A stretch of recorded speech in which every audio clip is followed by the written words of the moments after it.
शेतकऱ्यांनो, पावसावर आणि विजेवर अवलंबून राहणं किती धोक्याचं आहे हे आपल्याला माहीत आहे. पण जर तुम्हाला फक्त 10% खर्चात विजेची चिंता न करता सिंचन करता आलं तर? होय, PM कुसुम योजनामुळे हे शक्य आहे. सोलार पंप म्हणजे सौर ऊर्जेवर चालणारा पंप सेट, जो वीज किंवा डिझेल शिवाय तुमच्या शेतात सिंचन करू शकतो. हे पंप दिवसा सूर्यप्रकाशावर काम करतात आणि कधीच लोड शेडिंगचा प्रश्न उद्भवत नाही. यासाठी किती सबसिडी मिळते आणि खर्च किती येतो? या योजनेअंतर्गत सरकार सुमारे 60% सबसिडी देते. तुम्हाला फक्त 10% रक्कम भरावी लागते, तर उरलेले 30% बँक कर्जातून दिले जातात. उदाहरण, जर पंपाची किंमत 1,00,000 असेल तर 60,000 सरकार देईल आणि 10,000 तुम्ही. 30,000 बँक लोन. कोण अर्ज करू शकतो?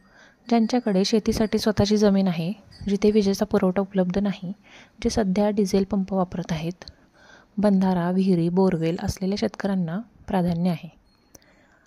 यासाठी कोणती कागदपत्रे लागतील? 7/12 उतारा, आधार कार्ड, बँक पासबुक, फोटो, जमीन मालकी प्रमाणपत्र किंवा भाडे करार. आता यासाठी अर्ज कसा करायचा ते पाहूयात. राज्याच्या अधिकृत वेबसाईटला भेट द्या. PM कुसुम योजना यावर क्लिक करा. न्यू रजिस्ट्रेशन करून आवश्यक माहिती भरा. कागदपत्र अपलोड करा. सबमिट केल्यानंतर अर्जाची पावती घ्या. विजेवर अवलंबून नसलेली सिंचन व्यवस्था. सोलार पंपाचे हे फायदे आहेत. डिझेलचा खर्च वाचतो, 25 वर्ष टिकणारी सिस्टीम, देखभाल कमी आणि पर्यावरणपूरक व हरित ऊर्जा. सरकारकडून मिळणाऱ्या योजना वेळेवर समजल्या आणि अचूक अर्ज केल्यास शेतीमध्ये खरंच मोठं परिवर्तन शक्य आहे. PM कुसुम योजना म्हणजे केवळ सबसिडी नाही, तर शाश्वत शेतीकडे एक पाऊल आहे.